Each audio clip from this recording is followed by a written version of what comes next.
Hello students, कैसे हैं आप लोग।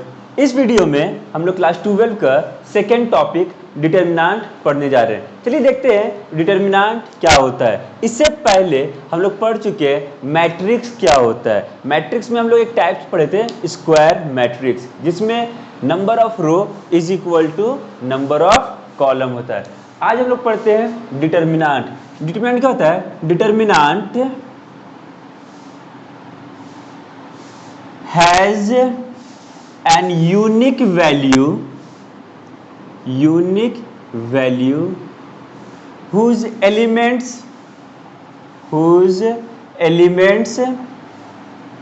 are associated with a corresponding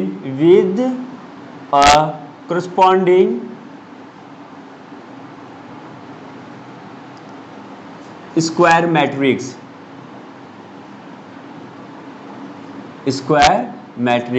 determinant क्या होता है? डिटर्मिनेंट एक नंबर होता है, फिक्स्ड नंबर, यूनिक नंबर होता है, यूनिक वैल्यू, जिसका जो एलिमेंट्स होगा वो एक corresponding एक स्क्वायर मैट्रिक्स से ही आएगा। सपोज मान लिया जाए कि कोई एक मैट्रिक्स ए है, तो एक मैट्रिक्स ए हम लोग ले लिया 2 5 1 3, ये एक मैट्रिक्स ले लिया। तो इसके डिटर्मिनेंट को, है ना, तो यहाँ पे क्या हो जाएगा कि the determinant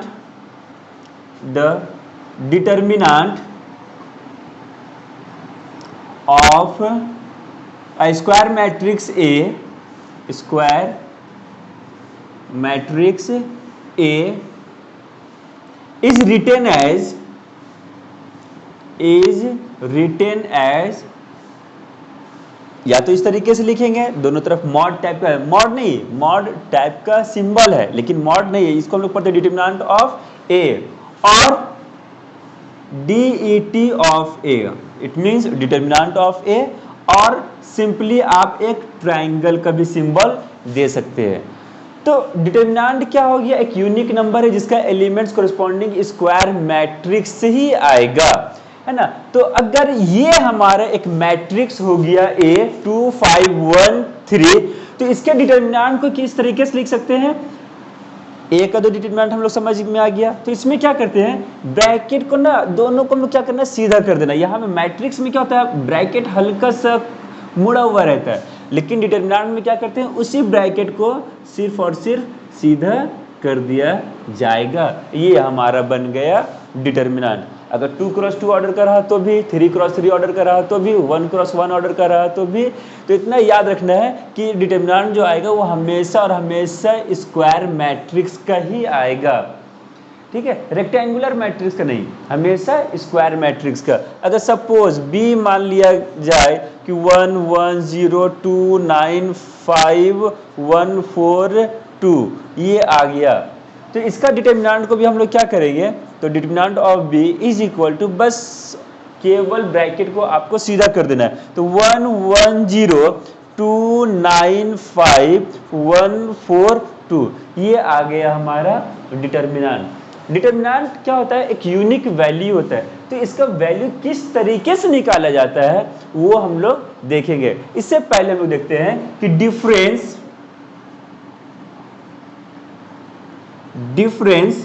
between matrix and determinant.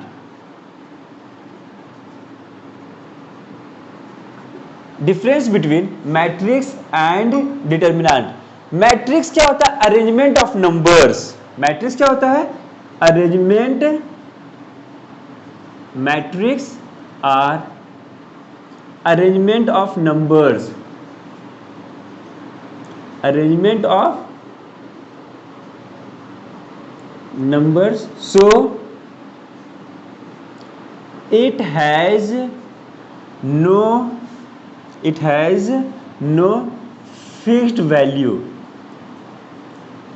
Matrix का कोई वैल्यू नहीं होता, कोई फिक्स वैल्यू नहीं होता, वो केवल और केवल अरेंजमेंट ऑफ नंबर्स होता है, बस सिंपली, है ना। Why determinant has a unique value, determinant का अपना एक वैल्यू होता है, determinant has a unique value, matrix का कोई वैल्यू नहीं होता है, ठीक है। नंबर 2 हम लोग देखते हैं क्या कि मैट्रिक्स में नंबर ऑफ रो और नंबर ऑफ कॉलम चेंज करता है। और जैसे हम लोग देखते हैं क्या कि rectangular matrix of order m cross n आप कुछ भी रख सकते हैं, लेकिन डिटर्मिनेंट में हमेशा क्या होगा, वो स्क्वायर मैट्रिक्स से ही आता है, कॉरस्पॉन्डिंग स्क्वायर मैट्रिक्स से आता है, इसलिए नंबर ऑफ रो और नंबर ऑफ कॉलम हमेशा और हमेशा इक्वल रहेगा। तो यहाँ पे क्या जाएगा, इन मैट्रिक्स है ना, number of rose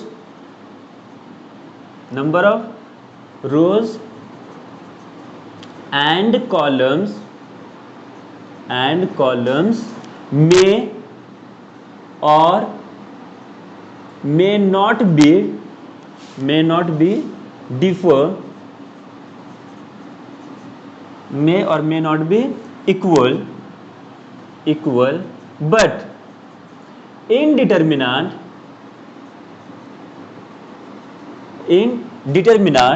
number of rows and columns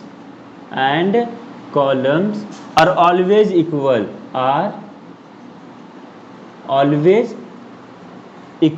तो अभी स्टूडेंट्स हम लोग क्या पढ़ लिए, डिटर्मिनेंट क्या होता है, डिटर्मिनेंट को किस तरीके से रिप्रेजेंट करते हैं, किस तरीके से लिखा जाता है, और difference between matrix and determinant समझ में आ गया होगा। चलिए अब हम लोग यहाँ पे जानते हैं कि determinant has an unique value, तो चलो इसका वैल्यू किस तरीके से निकाला जाता है वो देखते हैं।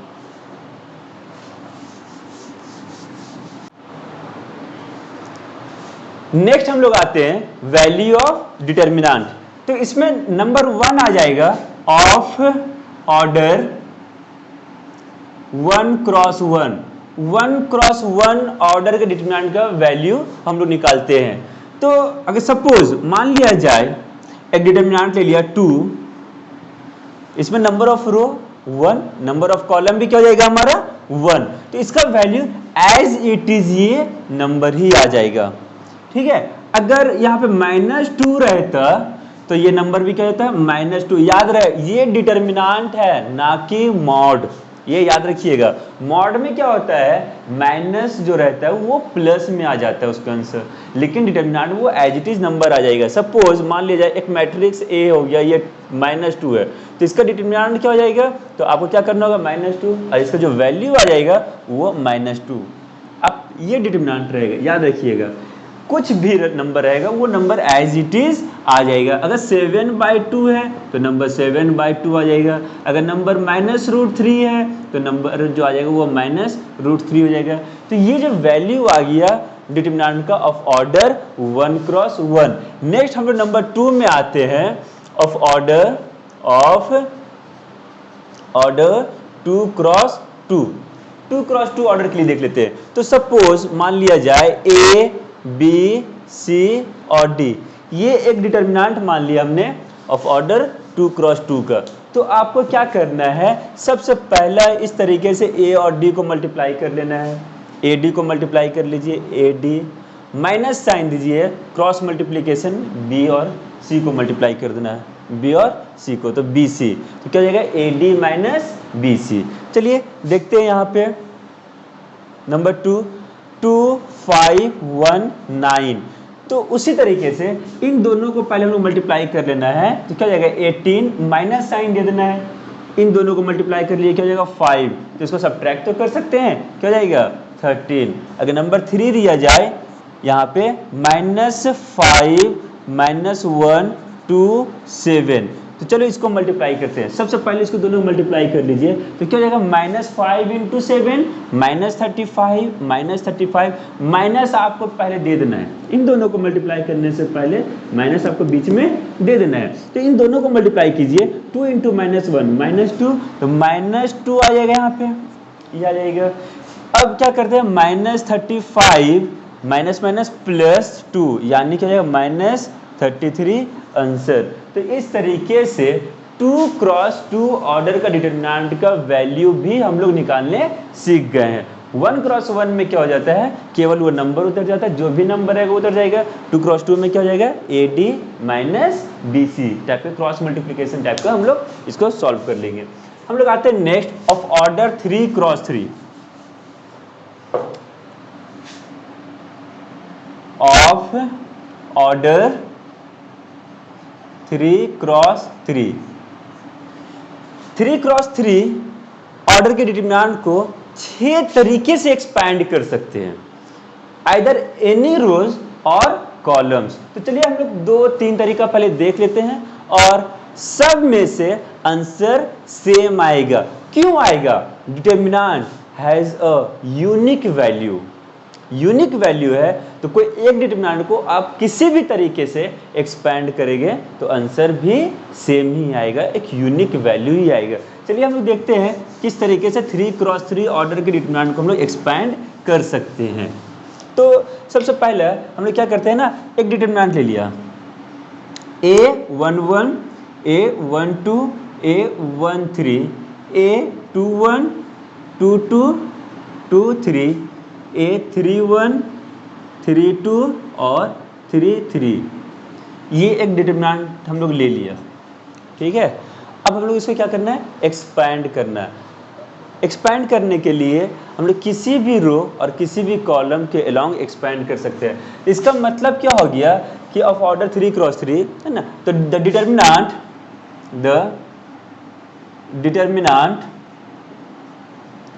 Of order 3 cross 3 can be expand along any rows or columns in 6 ways, है ना, और हर एक वे में आंसर भी मेरा सेम होगा। तो हम लोग क्या करते हैं ना, इसको एक्सपैंड करते हैं। तो क्या करते हैं कि एक्सपैंड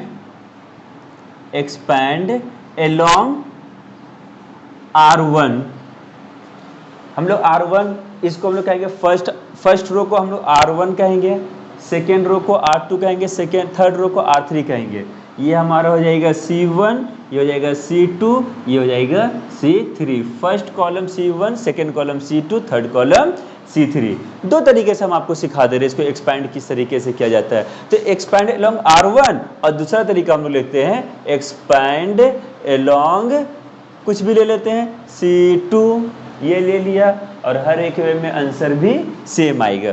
तो देखते हैं R1 में हमारा क्या है। सबसे पहले हम लोग देखते हैं R1 में हमारा कौन कौन सा एलिमेंट है, A11 A12 A13 A11 A12 A13, ठीक ना। तो सबसे पहला एलिमेंट हम लोग क्या बचता है, A11। तो A11 को लिख लीजिए, और A11 जिस रो जिस कॉलम में है उसको क्या करते हैं हम लोग, डिलीट कर देते हैं। A11 जिस रो और जिस कॉलम में है उसको क्या कीजिए, डिलीट कर दिए। तो रेस्ट जो बचता है उसको एज इट इज लाके 2 क्रॉस 2 का डिटरमिनेंट में लिख देना है। तो क्या हो जाएगा, A22 A23, यहाँ पे हो जाएगा A32 A33, ये आ जाएगा। फिर नेक्स्ट क्या है, A12 यहाँ पे ला कर रखते हैं A12। अब ये फर्स्ट रो 1 2 मतलब फर्स्ट रो सेकेंड कॉलम, तो फर्स्ट रो सेकेंड कॉलम को आपको ढक देना है। अब बाकी जो बचता है वो आपको एज इट इज लिख देना है। तो बाकी क्या बचता है, A21 A23 A31 A33। फिर थर्ड एलिमेंट जो बचता है हमारा A13, यहाँ पे A13 लिखेंगे, और फर्स्ट रो थर्ड कॉलम, ये एलिमेंट जिस रो जिस कॉलम में उसको ढक दीजिए। ढक देने के बाद जो रेस्ट बचता है उसको लिखते हैं हम लोग। तो बचता है क्या हमारे पास, देखिएगा A21 A22 A31 और A32 2, ये आ गया। अब क्या करते हैं ना, सबसे पहला जो एलिमेंट्स हम लोग लिखे थे A11, यानी कि इसमें I का वैल्यू 1 और J का वैल्यू 1 है। फर्स्ट में जो एलिमेंट लिखे थे हम लोग A11, I का वैल्यू 1, J का वैल्यू 1, दोनों को जोड़ दिए, 1 + 1 = 2, इवन नंबर आ गया। तो इसके हम लोग सामने क्या रखेंगे, प्लस का साइन। प्लस जरूरी नहीं लिखना, लेकिन फिर भी समझते हैं, है ना। इसको जोड़िए अब इन दोनों नंबर को, क्या जाएगा 1 + 2 3, 1 + 2 3। तो अगर ऑड आ गया तो ऑड आएगा तो नेगेटिव साइन रखिएगा। फिर इसको जोड़ते हैं, 1 + 3 4, 4 आ गया, इवन आ गया तो प्लस का साइन। बस अब क्या करते हैं ना, इसको उस तरीके से 2 × 2 वाले तो हम लोग सीख ही गए, एक्सपैंड करके सॉल्व कर देंगे, यहाँ से हमारा आंसर आ जाएगा।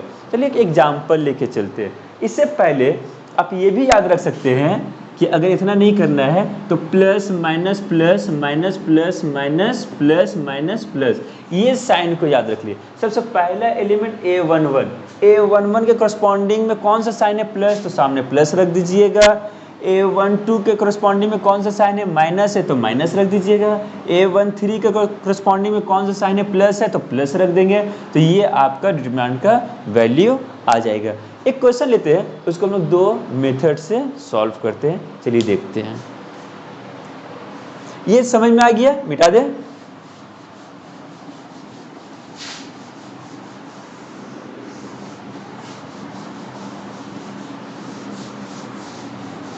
जैसे आपको डिटरमिनेंट मिल जाएगा 1 2 1 0 1 2 4 5 और 3, ये आपको एक डिटरमिनेंट मिल गया। चलिए इसको बोला जाएगा evaluate, find the value of this determinant.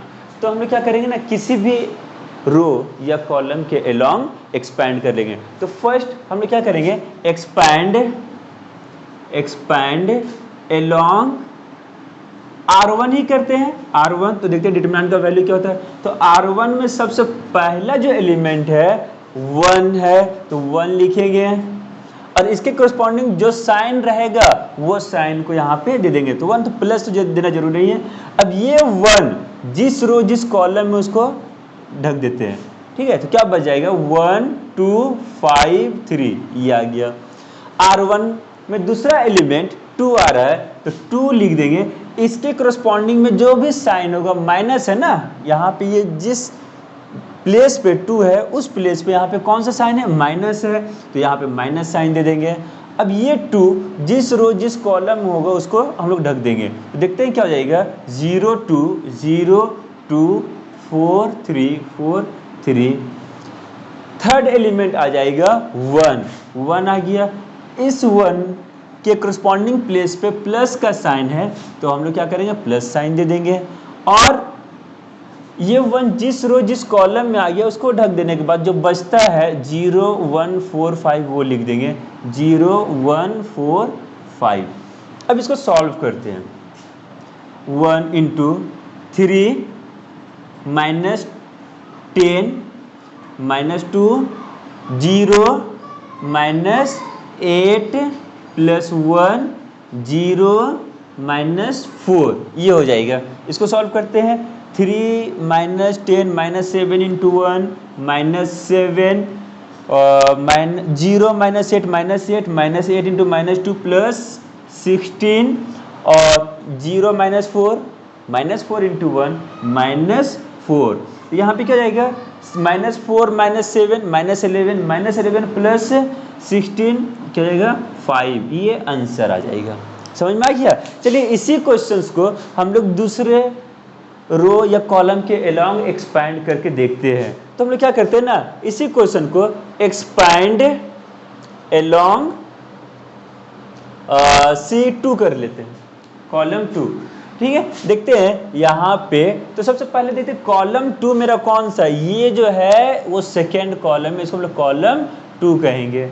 Column 2 में सबसे पहला एलिमेंट कौन है, हमारा 2 है, तो हम लोग यहाँ पे 2 लिख देंगे।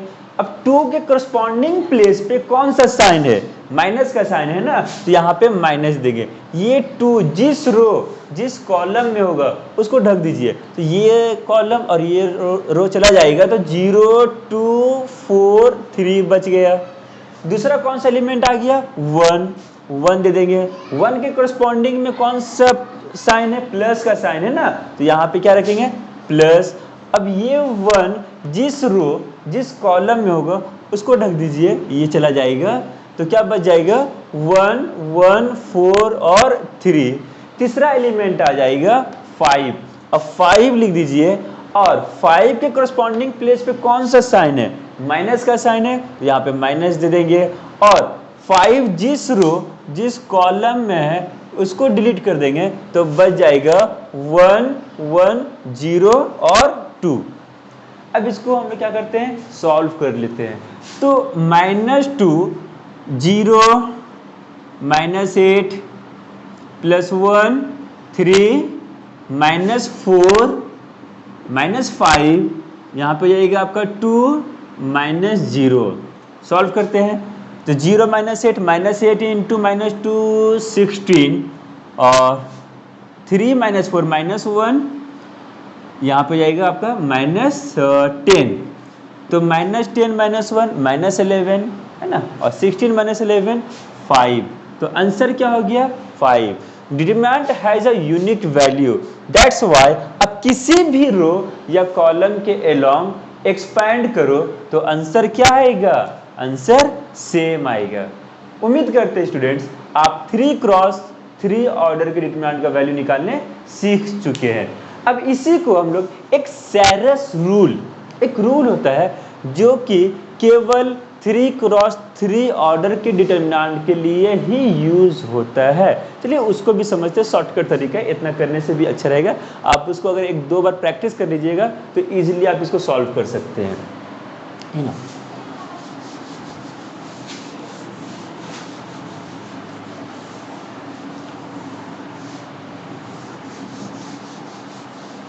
सैरस रूल,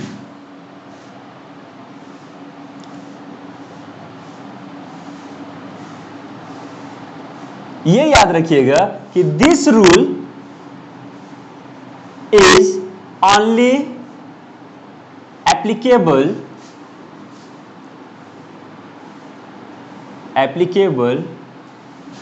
फॉर द डिटरमिनेंट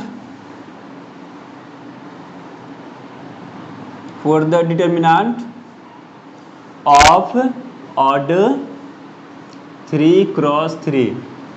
इतना याद रखना है कि ये जो रूल होगा वो केवल और केवल 3x3 ऑर्डर के डिटरमिनेंट के लिए ही यूज होगा।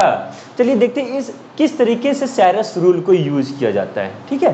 तो मान लिया जाए कि आपके पास एक डिटरमिनेंट हो गया A11, A12, A13, A21, A22, A23, A31, A32 और A33। ये आपके पास एक डिटरमिनेंट आ गया। अब बोला जाएगा कि इसका वैल्यू फाइंड करने, तो हम लोग क्या करेंगे, चलिए देखते हैं यहाँ पे।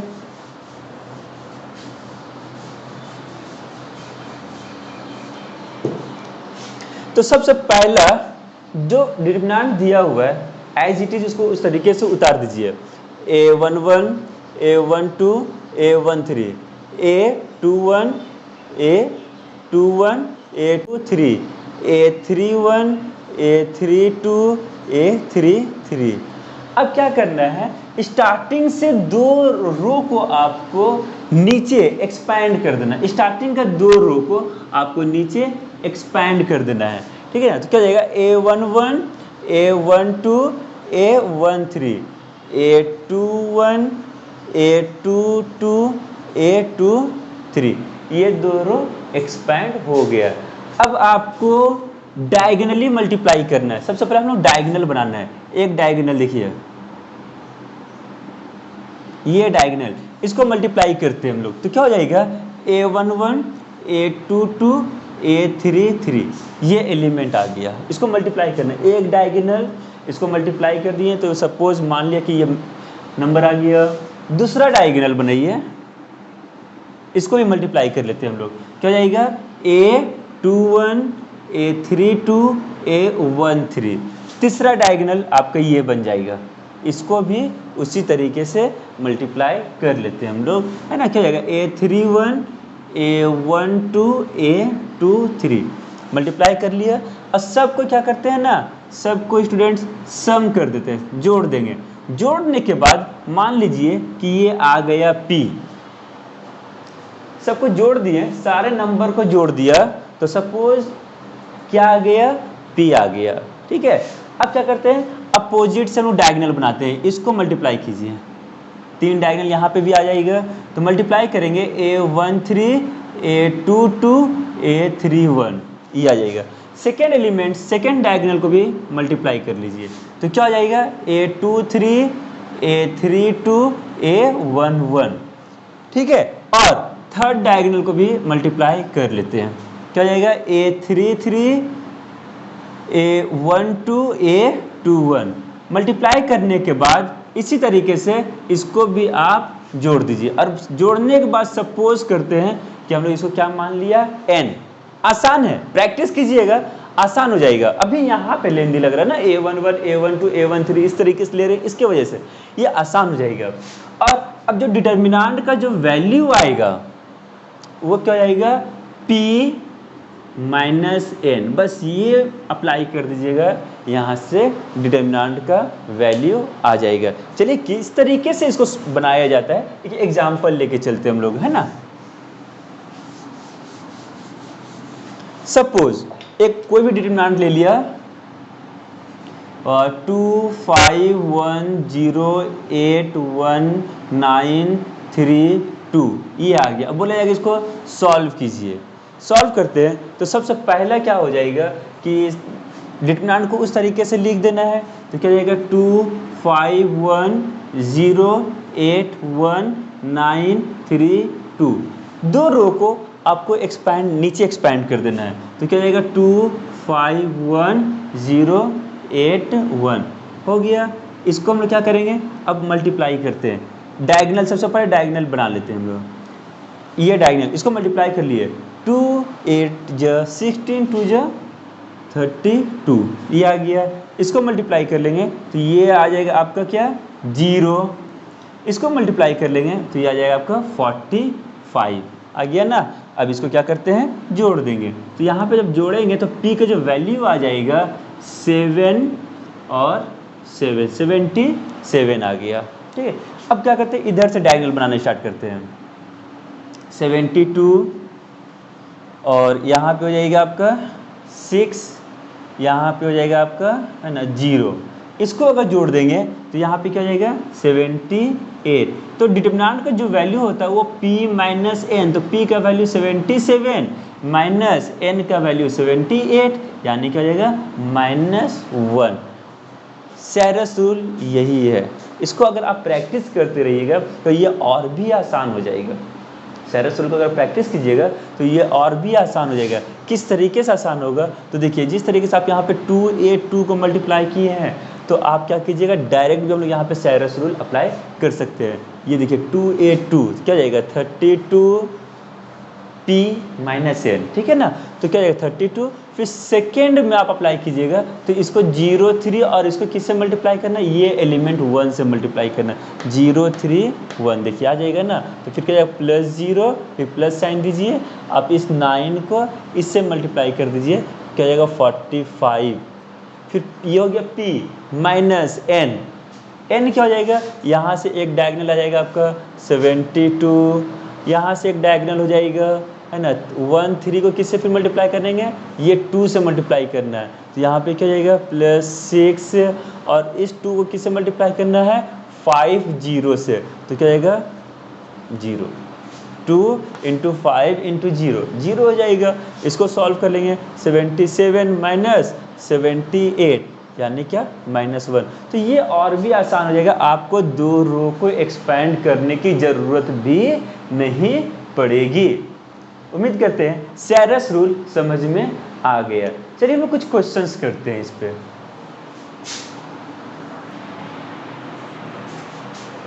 चलिए हम लोग कुछ क्वेश्चंस ले लेते हैं। यहाँ पे क्वेश्चन नंबर 1 हो जाएगा evaluate number 1 x minus 7 x 5x plus 1। तो ये जो हमारा डिटरमिनेंट आ गया वो आ गया आपका 2x2 ऑर्डर का। तो सिंपली 2x2 ऑर्डर के डिटरमिनेंट को इसी तरीके से सॉल्व कर लेंगे। x को इससे पहले मल्टीप्लाई कर लेंगे, क्या जाएगा x into 5x plus 1 minus, और अब -7 इंटू एक्स, -7x, तो माइनस माइनस क्या जाएगा प्लस 7x। यहाँ पे मल्टीप्लाई कर लेते हैं तो 5x² plus x plus 7x is equal to 5x² plus 8x। ये हमारा फर्स्ट का आंसर हो गया। चलिए सेकेंड क्वेश्चन हम लोग देखते हैं कि cos थीटा माइनस साइन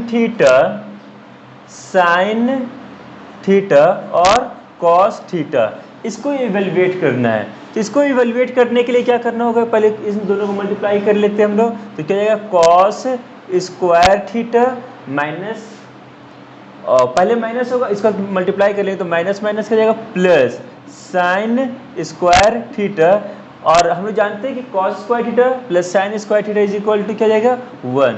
ये सेकेंड हो गया। थर्ड हम लोग आ जाएंगे, थर्ड हो जाएगा कि अगर 1 2 5 8 का होल स्क्वायर, 1 2 5 8 ये डिटरमिनेंट दिया हुआ उसका होल स्क्वायर। तो सबसे पहले क्या करेंगे हम लोग डिटरमिनेंट का वैल्यू निकाल लेंगे, डिटरमिनेंट का वैल्यू निकाल लेंगे तो क्या जाएगा मल्टीप्लाई करेंगे तो 8 माइनस 10 का होल स्क्वायर, 8 माइनस 10 माइनस 2 का होल स्क्वायर क्या जाएगा 4। आंसर क्या जाएगा इसका 4 हो जाएगा। थर्ड हो गया। फोर्थ नंबर में,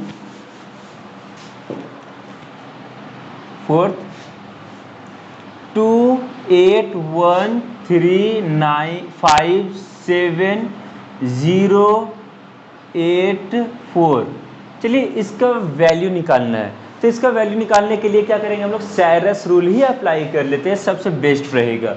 तो क्या जाएगा 2 5 जा 10 4 जा 40, इसको पहले मल्टीप्लाई कर लिया, इसको हम लोग फिर 1 से मल्टीप्लाई कर लेंगे प्लस 24, फिर इसको हम लोग 0 को 8 7 से मल्टीप्लाई कर लेंगे तो प्लस 0, माइनस यहाँ पे आएगा ये 0 प्लस इसको मल्टीप्लाई कर लेंगे तो क्या आएगा 7 8 जा 56, 56 इंटू 2 तो 1 1 2, और यहाँ क्या आएगा 4 8, इस 4 को हम लोग क्या करेंगे इसे मल्टीप्लाई कर लेंगे तो यहाँ पे क्या आएगा 8 4 जा 32, 32 इंटू 3 क्या आएगा हमारे पास 96। अब चलिए इसको सॉल्व करते हैं तो ये हो जाएगा हमारा 64 माइनस इसको ऐड कर लेंगे तो हो जाएगा यहाँ पे 8 और 0 2, ये आ जाएगा। इसको सब्ट्रैक्ट कर लेते हैं तो -4 1 4, ये आ गया आपका -144 आपका आंसर हो जाएगा। चलिए नेक्स्ट हम लोग देखते हैं number 5, find the value of x। Find the value of x दिया हुआ है यहाँ पे 2x x 9 is equal to 2 4 9 9। देखिए ये मेरा क्या हो गया डिटर्मिनेंट है, ये क्या है डिटर्मिनेंट है। अगर मैट्रिक्स रहता तब बोलते करस्पॉन्डिंग एलिमेंट्स आर इक्वल, तो आप गलती नहीं कीजिएगा। तो डिटर्मिनेंट है ये, तो पहले इन दोनों को सॉल्व कर लेते हैं तो क्या हो जाएगा यहाँ पे 18 minus X square is equal to, यहाँ पे भी सॉल्व कर लेंगे तो 18 माइनस 36, तो ये 18 कैंसिल, तो minus X square is equal to minus 36, minus minus भी क्या जाएगा कैंसिल, तो X square is equal to क्या जाएगा 36 और X is equal to plus minus 6। ये क्या हो जाएगा हमारा आंसर। चलिए नेक्स्ट क्वेश्चन में हम लोग आते हैं।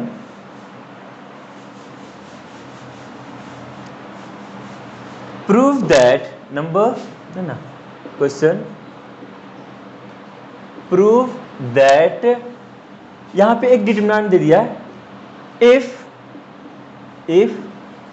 a is equal to 2 5 1 3, prove that if a is equal to इतना दिया हुआ है, देन ये लिखते हैं हम लोग कि if a is equal to ये दिया हुआ है, देन प्रूव दैट, देन है ना, prove that determinant of 2a is equal to 4 into determinant of ये, हम लोग को ये प्रूव करना है। चलिए हम लोग देखते हैं कि किस तरीके से इसको प्रूफ किया जाता है। तो सबसे पहले आप लोग क्या कीजिएगा, डिटर्मिनेंट ऑफ a का वैल्यू निकाल लेते हैं।